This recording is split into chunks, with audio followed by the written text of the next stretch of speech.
నేను అదే చెప్తున్నాను. మనం కూడా ఎవరిని సాధ్యమైనంత వరకు వారిగా వెళ్ళిపోతే మనం చేయగలిగింది ఏమీ లేదు.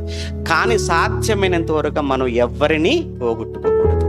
కలుపుకుంటూ పోవాలి తప్ప వదులుకుంటూ వెళ్ళిపోకూడదు.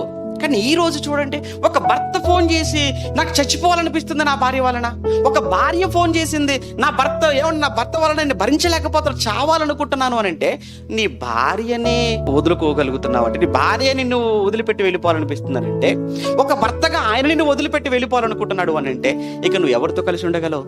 నీ శరీరం కదా భార్య భర్త, నీ శరీరం కదా వాళ్ళు.